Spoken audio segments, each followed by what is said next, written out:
आज एक नोटिफिकेशन 2 दिन पहले आया आरबीआई का, जिसमें 5500 करोड़ रुपया सरकार फिर से कर्ज लेने वाली है। पिछले 19 साल शिवराज जी जिस तरीके से बेहताशा बेरोजगारी और 30,000 रजिस्टर्ड झूठ बोले, तो हमने झूठ और बेरोजगारी का एक मामा देखा था।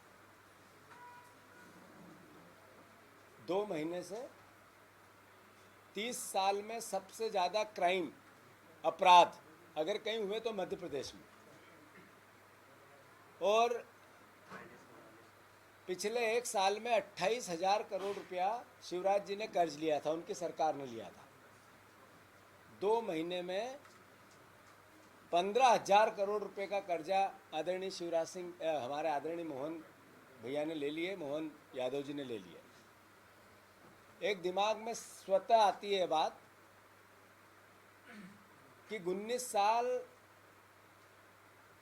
झूठ और बेरोजगारी के मामा थे, 2 महीने कर्ज और क्राइम के काका हैं। आप देखो कि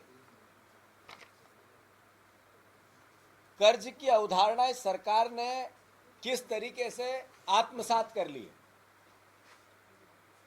25 जनवरी 2023 को 2,000 करोड़ रुपया इनने कर्ज लिया, फिर 2 जनवरी 2023 को 3,000 करोड़ कर्ज लिया, फिर 9 फरवरी 2023 को फिर 3,000 करोड़ कर्ज लिया, 16 जनवरी 2023 को फिर 3,000 करोड़ रुपया कर्ज लिया, 23 फरवरी 2023 को फिर 3,000 रुपये कर्ज लिया, 3,000 करोड़ रुपया कर्ज लिया, 2 मार्च 2023 को फिर 3,000 करोड़ रुपया कर्ज लिया, 9 मार्च 2023 को फिर 3,000 करोड़ रुपया कर्ज लिया, 9 मार्च 2023 को फिर 2,000 करोड़ रुपया कर्ज लिया, 17 मार्च 2023 को 4,000 करोड़ रुपया कर्ज लिया, 24 मार्च 2023 को 1,000 करोड़ रुपया कर्ज लिया, 29 मई 2023 को 2,000 करोड़ रुपया कर्ज लिया, 14 जून 2023 को 4,000 करोड़ रुपया कर्ज लिया, 12 सितंबर 2023 को 1,000 करोड़ रुपया कर्ज लिया, 27 दिसंबर मोहन यादव जी जब से आए 12 दिसंबर 2023 को 1,000 करोड़ रुपया कर्ज लिया, 27 दिसंबर को 2,000 करोड़ रुपया कर्ज लिया, फिर 23 जनवरी को 2,500 करोड़ रुपया कर्ज लिया, फिर 7 फरवरी को 3,000 करोड़ रुपया कर्ज लिया, और अब 20 फरवरी को फिर 5,500 रुपये कर्ज लिया। 55,000 करोड़ रुपये, 5,500 करोड़ रुपया, सॉरी, मैं मानता हूँ 3,57,000 करोड़ रुपए का कर्ज शिवराज जी छोड़ के गए थे। पिछले साल लगभग 42,000 करोड़ रुपया, 28,000 करोड़ रुपया कर्ज शिवराज जी ने लिया था, और लगभग 14,500 करोड़ रुपया कर्ज 2 महीने में आदरणीय मोहन यादव जी ने लिया। सवाल ये है, ये कर्ज लेते हैं तो करते क्या है? अभी अनुपूरक बजट आया था, बजट में कर्ज की अदायगी के लिए प्रोविजन है। मतलब अब लगभग 35 से 38,000 करोड़ रुपया पर साल हमें सिर्फ कर्ज का अदायगी देनी है लगभग, और कर्ज की किस्तें देनी है। यानी आपका अनुमानित बजट ये बनाते हैं 2 लाख करोड़ रुपए से कुछ ऊपर, उसमें से लगभग 1.25 लाख करोड़ रुपया, 1.5 लाख करोड़ रुपए का काम होता है जो आवक जावक ईमानदारी से होती है, जिसको खर्च भी किया जाता है और आता भी है। बाकी अनुमानित होता है जो अगले साल फिर कोलैप्स हो जाता है, नई व्यवस्था बन जाती है आर्थिक व्यवस्था के अनुसार। उसमें से 38,000 करोड़ रुपया लगभग सिर्फ कर्ज की अदायगी देनी है और ब्याज देना है। मध्य प्रदेश के निवासियों, ये सरकार को हम चुनते हैं अलग अलग मुद्दों पे, भावनाओं पे, मंदिर और आस्था की बातों पे, और आर्थिक व्यवस्था आपके घर की बिगड़ती है, प्रदेश की बिगड़ती है। आपका बेटा बेरोजगार है, आपका बेटा नशा कर रहा है, आपके घर में महंगाई का तांडव है, आपके परिवार में कोई बीमार हो जाए तो त्राही त्राही मच जाती है। अब आप देखो कि हर तरह की आर्थिक अराजकता हर परिवार में है। एक परिवार ऐसा नहीं है जिसमें किसी प्रकार की यातना। 80% लोग कर्जदार हैं। आज किसी न किसी बैंक का कर्जा है, साहूकार का कर्जा है, कोई संपत्ति बिक्री है। ये हालात मध्य प्रदेश के हर घर के हैं और इसी का असर सरकार पे है। तो मैं मानता हूं कि जैसे मैंने शुरुआत में कहा, हमने पहले अद्भुत नंबर 1 बेरोजगारी और 30,000 रजिस्टर्ड झूठ जो विधानसभा में दिए गए, आश्वासन दिए गए, जो सरकारी कागजों में है, शिवराज जी ने कहे थे। तो झूठ और बेरोजगारी के मामा थे शिवराज जी। सबसे बड़ा झूठ बहनों से बोल के गए कि मैं 3,000 करोड़ रुपया आपको दूंगा, 3,000 रुपया पर मंथ दूंगा। चुनाव बाद एक 1,200 रुपये दे रहे हैं और वो भी सांसें ले रही है। ये कर्ज का लेते हैं तो करते क्या है? क्या ये कर्ज लेकर इनने प्रोविज़न किया है कि हम 2,700 रुपये किसानों का जो हमने वादा किया था वो देंगे? नहीं किया। अभी अनुपूरक बजट में इसका कोई प्रोविज़न नहीं है। इन्होंने 3,100 रुपये धान की अदायगी की, खरीदी की, हम पैसा किसान को देंगे, ये बजट में प्रोविज़न नहीं किया। साथियों, मध्य प्रदेश के वासियों, किसान भाइयों, देश में आंदोलित है किसान। किसान आंदोलित इसलिए है कि 2014 में नरेंद्र मोदी जी ने किसानों से कहा था, प्रचार करते वक्त लोकसभा के, कि किसान की जितनी लागत आती है, कितनी बिजली, कितना बीज का दाम, कितना खाद का दाम, कितना डीजल का दाम, फिर उसमें मजदूरी जोड़ो और फिर उससे डबल करो और फिर उसकी एमएसपी मिनिमम सपोर्ट प्राइस तय करो। 23 के चुनाव चल रहे थे तो किसानों से की मांग थी 3,000 रुपया कुंटल की गेहूं की। 2,700 रुपये बीजेपी की सरकार ने हाँ की थी, जो आज बनी है। बीजेपी के घोषणा पत्र में आज तक एक शब्द नहीं कहा। इसको लेकर धान की कीमत 3,100। कांग्रेस पार्टी ने निर्णय ले लिया है कि हम अपने कार्यकर्ताओं के साथ और किसानों के साथ आंदोलन करें। अभी इस हफ्ते हम सारे ब्लॉक स्तर पर ब्लॉक अध्यक्षों के साथ किसानों के परिवारों को साथ लेकर हर ब्लॉक पे प्रदर्शन करेंगे। अगले हफ्ते जिला पे हम हर जिला स्तर पर किसानों के आपने 2,700 रुपये की गेहूं की बात की थी। कलेक्टर को मुख्यमंत्री के नाम ज्ञापन देकर, धरना देकर हम अपना विरोध प्रदर्शन करेंगे, किसानों के हितों की आवाज़ उठाएंगे। फिर उसके अगले हफ्ते मंडल पर हर खरीदी केंद्र जहां है वहां पर हमारा हर किसान खरीदी केंद्र, जब तक खरीदी के केंद्र चालू हो जाएंगे, किसानों के साथ मिलकर कांग्रेस के कार्यकर्ता हर जहां जहां पर तुलाई चल रही है उस तुलाई केंद्रों पर आंदोलन करेगी। तुलाई केंद्रों पर आंदोलन करेगी। जितने तुलाई केंद्र है पूरे मध्य प्रदेश में 2,700 रुपये का दाम इस सरकार को देना पड़ेगा। गेहूं का दाम 3,100 रुपये का, धान का दाम इस सरकार को देना पड़ेगा। ये एक महत्वाकांक्षी भावना है। ये सर्वविदित सब किसानों के मन की भावना है कि कांग्रेस पार्टी उनकी लड़ाई लड़े। मैं किसान भाइयों से अनुरोध करना चाहता हूं, मैंने जैसे पहले कहा था कि शिवराज भैया चले गए हैं, अब आपका भाई है जीतू पटवारी और कांग्रेस का एक एक कार्यकर्ता। आपके हितों की लड़ाई लोकतंत्र में हमें आपने जो जनादेश दिया सर माथे पे है, ताकत से लड़ेंगे। साथियों, साथ ही साथ आज सुप्रीम कोर्ट ने जो निर्णय लिया वो निर्णय क्या था? जो चंडीगढ़ के चुनाव हुए उसमें कुछ दिन पहले सुप्रीम कोर्ट का वर्डिक्ट आया था कि अनडेमोक्रेटिक ये जो भावना है लोकतंत्र की, ये तानाशाही की ओर जा रही है। डेमोक्रेसी तानाशाही की ओर जा रही है। ये सुप्रीम कोर्ट के वर्डिक्ट है। आज उस निर्णय को उनने और आगे बढ़कर वो परिणाम बदल दिए। कांग्रेस पार्टी इसका स्वागत करती है।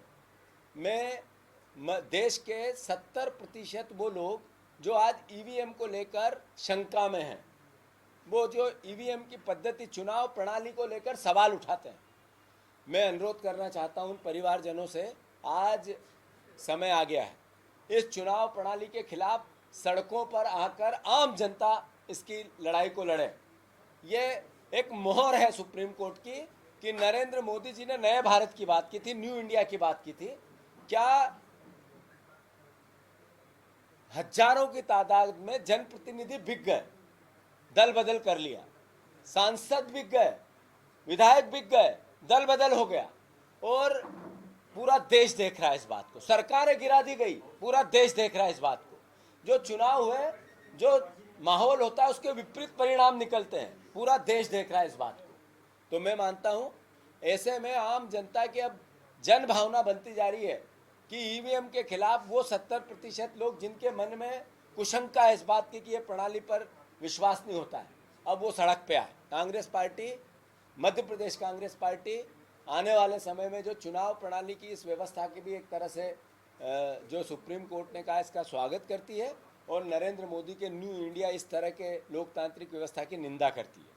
साथियों, फिर से गेहूं के दाम को लेकर, किसानों के हितों की रक्षा को लेकर पूरे प्रदेश में एक पखवाड़ा आंदोलन का, और साथ ही साथ 2 तारीख से भारत जोड़ो न्याय यात्रा, न्याय जैसी मैंने अभी बात की युवाओं की बेरोजगारी की, मैंने बात की किसानों के हक और अधिकार की, एमएसपी की, महिलाओं की, जैसे मैंने कहा कि क्राइम इतना बड़ा है कि हर तीसरी महिला किसी न किसी से, तीसरे घर की एक बहन हमारी किसी न किसी रूप में यातनाएं झेलती है। ये महिलाओं का न्याय, श्रमिकों का न्याय, जो महंगाई और बेरोजगारी से परेशान है, ऐसे 5 न्याय के सिद्धांत को लेकर राहुल जी निकल रहे हैं। वो 2 मार्च को हमारी मुरैना से यात्रा आ रही है। 2 मार्च को उसका ध्वज का आदान प्रदान होगा दोपहर को 1 बजे। उसके बाद उसी दिन ग्वालियर, उसके रोड शो होगा, बड़ी आम सभा होगी मुरैना में, उसके बाद रोड शो होगा ग्वालियर में, उसके बाद रात्रि विश्राम ग्वालियर में ही होगा। दूसरे दिन शिवपुरी के एक आदिवासी संवाद, आदिवासी शहर या आदिवासियों से एक संवाद का आयोजन राहुल जी के साथ है। साथ ही साथ उसके बाद आगे शिवपुरी में जनसभा है, उसके बाद अलग अलग छोटे छोटे कस्बों में स्वागत और रैलियां हैं, फिर गुना में एक जनसभा है, फिर राघोगढ़ में एक जनसभा है, फिर हम आगे आते हैं तो ब्यावरा में, राजगढ़ में, उसके बाद मक्सी में, उसके बाद हम उज्जैन में रोड शो है, और बदनावर में सबसे हमारी व्रत एक आदिवासी सभा जिसमें संविधान की बात है और संविधान की रक्षा की बात है। 7 तारीख को आदरणीय 7 मार्च को इसी प्रकार से राहुल जी राजस्थान में प्रवेश कर जाएंगे। उसकी व्रत तैयारियों को लेकर हमने कल मीटिंग रखी थी वरिष्ठ नेताओं के साथ। आज से उसकी तैयारियों की सब्जेक्टिव, जिस समिति के जो चेयरमैन हैं और जो पदाधिकारी हैं, जो उसके सदस्य हैं, उनके साथ मीटिंगों का दौर चालू हो गया है, और बहुत भारी तादाद में मध्य प्रदेश के वासियों से, हमारे कार्यकर्ताओं से, कांग्रेस जनों से, आम पीड़ित व्यक्ति से मैं आह्वान करता हूं कि उस पूरे न्याय यात्रा में आप सब आमंत्रित हैं। मैं इस वक्त आप सबको देरी से आए इसके लिए मैं फिर से क्षमा मांगता हूं और धन्यवाद भी देता हूं। था ही नहीं। हाँ। आपको क्या लगता है धुआं निकला कहां से? ये पूरी घटनाक्रम कैसे सामने निकल अभी इस एपिसोड में कई सारे ऐसे कांग्रेस के नेता थे जिन्होंने बहुत जल्दबाजी कर दी बयान जारी करने में। सज्जन सिंह वर्मा, दीपक सक्सेना, विक्रम महाके, छिंदवाड़ा के महापौर, जिला अध्यक्ष, तो क्या ऐसे लोगों पर पार्टी आने वाले दिनों में कोई एक्शन लेगी? और अब क्या लगता है धुआं कहां से निकला था? आशा है कि कांग्रेस का एक एक जन कांग्रेस के आइडियोलॉजी के साथ अपने धर्म और कर्म और भाषा से व्यवहार करे। ये भावना सबकी है, हम सबकी है, और यही हमारा दायित्व भी कहता है। जहाँ तक कमलनाथ जी के लिए आपने जो सवाल किए, मैं समझता हूँ सारी बातें कल समाप्त हो गई है। अब उन बातों के लिए न आपके पास कोई मसाला है, न बीजेपी के पास कोई मसाला है। उन्होंने खुद ने कहा बयान देके कि नकुल नाथ जी लोकसभा का चुनाव कांग्रेस की टिकट पे छिंदवाड़ा से लड़ेंगे। कमलनाथ जी ने सबके सामने वक्तव्य दे दिया कि ये गुमराह और भ्रमित करने वाली बातें सब विपक्ष और मीडिया की थी। तो मैं समझता हूँ कोई बात इसमें बची नहीं है।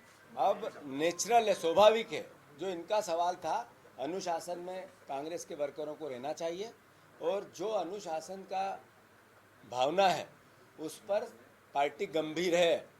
मैं मानता हूं इसमें किसी प्रकार की कोई कोताही किसी की भी पार्टी के एक अनुशासित संगठन के लिए बर्दाश्त करने जैसी नहीं है। पत्रकारों पे अन्याय हो रहा है। कल हमारे इंडिया न्यूज के साथी ने शिव प्रकाश ने राहुल गांधी से जब सवाल किया तो जो बॉडीगार्ड थे उन्होंने उसको एक तरफ फेंक दिया। ऐसा अन्याय हो रहा है पत्रकारों के साथ। न्याय यात्रा की आप बात कर रहे हैं, मुझे खुशी हुई, हमारा भी है उसके साथ। मुझे खुशी हुई कि पत्रकारों के लिए न्याय की बात आप लोग करने लगे। मुझे पता है कि पत्रकारों के साथ सबसे बड़ा अन्याय वो होता है जो उसकी आज इनकम है, उसमें उसके घर को चलाने में परिस्थिति, परिवार को चलाने में परेशानी आती है। ये महंगाई ये पत्रकारों को भी किसी न किसी प्रकार से यातना दे रही है।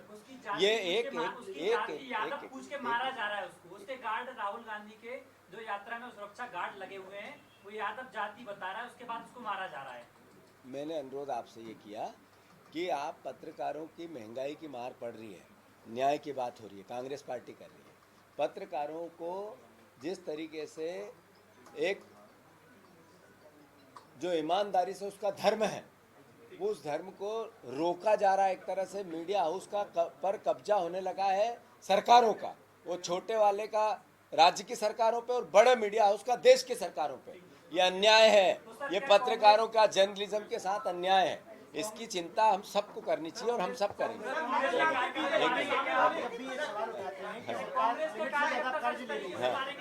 एक मिनट हो गया। भैया आप सवाल चलो और कैसे लोकसभा उम्मीदवारों की घोषणा कब तक हो जाएगी? लगातार बैठकें भी हो चुकी हैं। बिल्कुल। इसी से जुड़ा हुआ सवाल है। इंद्रिय सिंह कह रहे हैं कि अगर पार्टी आलाकमान कहेगा तो मैं ज्योतिरादित्य सिंधिया के खिलाफ चुनाव लड़ने को तैयार हूँ। गोविंद सिंह भी कह रहे हैं कि अगर पार्टी आलाकमान कहेगा तो सिंधिया के खिलाफ लड़ने को तैयार हूँ। मैं धन्यवाद देता हूँ आप सबको। जो पहले आप लोग ये कहते थे कि वरिष्ठ नेता चुनाव लड़ने के लिए तैयार नहीं है, जैसा मैंने कहा पार्टी ने अपनी लोकसभा की पूरी प्रिपरेशन टिकट वितरण की कर ली है, पैनल्स बन गए हैं, सही समय पे टिकट वितरण होगा और सही समय पे मतलब किसी प्रकार की ये गुंजाइश कि लेट हुए, समय पे नहीं हुए, कोई उसमें से नेगेटिविटी निकले, वो समय नहीं आएगा, पॉजिटिविटी निकले। मैंने जैसा पहले भी कहा है 50% टिकट हमने निर्णय लिया है युवाओं को देंगे। युवाओं को मीन्स जो युवा कांग्रेस की परिधि में भी आते हैं और जो 50 साल से नीचे के होंगे। 50% टिकट कांग्रेस पार्टी नए लोगों को देगी, यूथ को देगी। और जहाँ तक प्रश्न है वरिष्ठ नेता, जिसका जहाँ हमारे टिकट वितरण में जो नाम्स आए हैं और जिसका जहाँ लोकप्रियता है, जो सबसे अच्छा उम्मीदवार है, वो छोटा हो या बड़ा, कितना भी बड़ा नेता, सबको लड़ना है। ये निर्णय पार्टी ने भी लिया है और सब वरिष्ठ जनों को इसके लिए मैं एक तरह से ऊपर पार्टी लीडरशिप ने निर्देश भी दिए। इसके अलावा राम मंदिर को लेकर भी कहा है कि बीजेपी का उद्देश्य मंदिर बनाना नहीं बल्कि मस्जिदों को तोड़ना था। मैं बार बार कह चुका हूँ, हर बार कह चुका हूँ, फिर इस बार कहूँगा, कांग्रेस पार्टी का मोटिव एक है, हमें विपक्ष की भूमिका मिली और विपक्ष की भूमिका है कि मध्य प्रदेश कांग्रेस कमेटी जो रामायण और गीता जैसा वचन पत्र है, जिसमें जो बातें बीजेपी ने प्रदेश के सामने रखी और वोट ली है, उसको वो पूर्ण करे, इस पे हम काम करेंगे। जहाँ तक धार्मिक आस्थाओं का सवाल है, हम सबकी धार्मिक आस्थाओं का सम्मान करते हैं। मैं हिंदू हूँ, भगवान राम में आस्था रखता हूँ, भगवान राम की आस्था और हिंदू धर्म के अनुसार अपनी जीवन पद्धति जीता हूँ, उसके लिए मुझे गर्व है। मेरा संविधान ये कहता है जो जैसा है, जिस धर्म में जीता है, वो उस धर्म के अनुसार अपनी जीवन पद्धति को रखे। ये हमारे हिंदू धर्म की भावना और परंपराओं में मैं इसका भी सम्मान करता हूँ। बाकी बातों को मैं किसी पे कोई उत्तर नहीं देना चाहता। तो सरकार ये कहती है कि हम लिमिट में कर्ज ले रहे हैं। कर्ज तो आपकी भी जब सरकार थी तब भी लिया गया। आप अपनी सरकार के समय का हिसाब भी देते कि आपने जितने वादे किए वो कितने पूरे किए। मेरा सवाल, मैंने पूरा वक्तव्य कहा तो मैंने अनुरोध किया था इस बात का कि लगभग 38,000 करोड़ रुपया 1.5 से 2.25 लाख करोड़ रुपए के बजट में ब्याज की अदायगी में जाता है या देनदारियों में जाता है। हमारी सरकारी संपत्तियां सरकार बेच रही है, रोज बेच रही है। हमारी मध्य प्रदेश में विभाग बन गया, तो प्रदेश के सामने ये सवाल तो है कि आपने ये कर्ज लिया तो किया क्या? आपने न 2700 के दाम दिए, न 3100 के दाम दिए, न बहनों को 3000 दिए। तो कर्ज जा कहाँ रहा है? विज्ञापन में जा कहाँ रहा है? मैनेजमेंट में जा कहाँ रहा है? तनख्वाह में। तो ये सवाल तो एक विपक्ष का दायित्व है। और रही वो सरकार का सवालों पे जवाब देने का धर्म है, विपक्ष का सवाल करने का धर्म है, पत्रकार का सवाल करने का धर्म है। मेरा जो पॉलिटिकल आदमी है, राजनीतिक व्यक्ति, उसका धर्म है सवालों के जवाब दे। धन्यवाद। ये जो स्वामीनाथन आयोग की रिपोर्ट के आधार पर समर्थन मूल्य MSP, इसको लेकर राहुल गांधी जी ने, खड़गे जी ने, कांग्रेस पार्टी ने एक पूरा मेमोरेंडम दिया है देश के सामने। जो स्वामीनाथन आयोग की रिपोर्ट के अनुसार जितनी मांगे होगी, जितनी फसलों के समर्थन मूल्य की बातें होगी, कांग्रेस पार्टी उसकी गारंटी लेगी जब चुनाव जो सारी स्वामीनाथन आयोग की रिपोर्ट के अनुसार, उसमें संख्या कितनी है उसी में है, उतनी सारी देगी। दिग्विजय सिंह का एक बयान वायरल हो रहा है जिसमें उन्होंने बीजेपी के नेताओं को चड्डी छाप और पेटीकोट छाप बोला है। बीजेपी लगातार हो गया, आपका हो गया। दो महीने का वक्त गुजर चुका है, कार्यकारिणी अभी तक आपके नहीं आ पाई, कहाँ बीच में पेच फंस रहा है इसमें?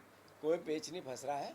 कार्यकारिणी बहुत जल्दी आपकी आशाओं के अनुरूप, आपकी भावनाओं के अनुरूप, बहुत जल्दी मीन्स 1 हफ्ते में आ जाएगी। जीतू भैया, भारत जोड़ो न्याय यात्रा नाम दिया है आपने यात्रा का, राहुल गांधी की न्याय। अगर कमलनाथ एपिसोड खत्म हो गया है तो नकुल को टिकट मिल रहा है क्या? क्या भैया अन्याय पे पत्रकार से कांग्रेस पार्टी माफी मांगेगी? और क्या हाल है बाकी?